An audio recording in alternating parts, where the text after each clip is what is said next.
So let's get real practical for a moment. Could you define the difference between Bitcoin, crypto, and blockchain? Sure. So there's cryptocurrencies, those coins that you know bring forth the function of money, and there's a number of these on the market. You've got Bitcoin, and that was the first proof that this concept could work. And then, of course, there was the next iteration behind that that adjusted the code a little bit. Bitcoin is a little bit slow and clunky, and it's proven to be a popular store of value. It's not great to be utilized day to day. There's promises by people developing the second layer on it, known as the Lightning Network. I don't energetically see the Lightning Network taking a hold as big as they want in the future, so Bitcoin may remain a store of value.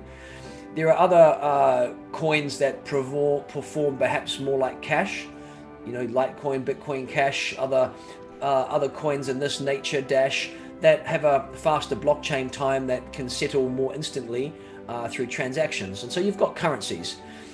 But the main thing I want to draw people to isn't so much the currencies. These can be important in the future, but this next iteration are the protocols.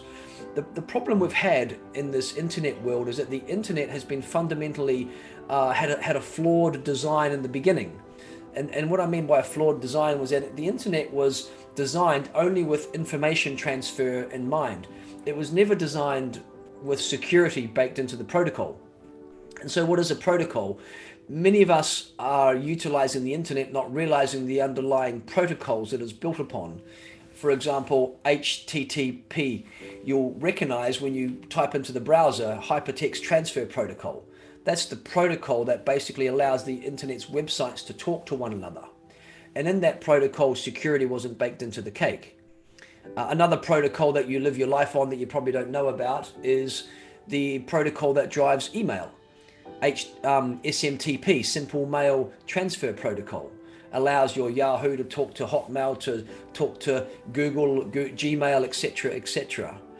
And those protocols are again not built with security in mind. And so this next iteration of these next generation blockchains, such as the Ethereum and the Polkadots of the world, have been developed with this protocol layer built upon which security is baked into the cake, upon which in the future these future applications will be built upon that will become household names. And so these protocols are really designed to create a secure way of not only transferring value such as the crypto coins can do, such as Bitcoin and Bitcoin Cash, but can actually perform other functions. And that's what they mean by smart contracts. So not only can they transfer value, they can actually transfer value upon certain conditions. And so what we're seeing now is this is why people want to pay attention to this space, because we are moving and transitioning from the legacy system of a broken, leaky internet into a new system that is actually going to be much more secure, and the entire future of our planet is going to be built on these protocols. And so if we scan ahead into the timelines, 5 years, 10 years, 20 years out, we're living in a world of interconnected, interoperable blockchains at the protocol level that secure and swap information that we build upon lives upon, that can transfer value instantly, effortlessly, based upon conditions.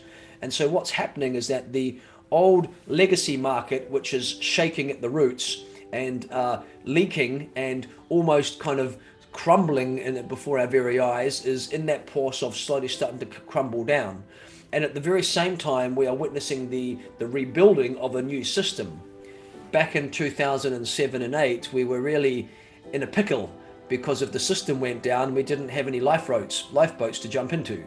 And this new system is these new lifeboats, which are lifeboats now, but imagine them growing into big cruise ships and cruise liners that are formulating the mechanisms of this new financial system, and not only financial but political, but also economic, and also kind of housing and insurance and legal and accounting. Everything is going to be built on this phase. And so the big picture is, if you can see and sense that eventuality, that as the inflation that's been printed has gone into equities and stocks, where the inflation has gone high for 10 or 15 years. That's what's driven the stock market.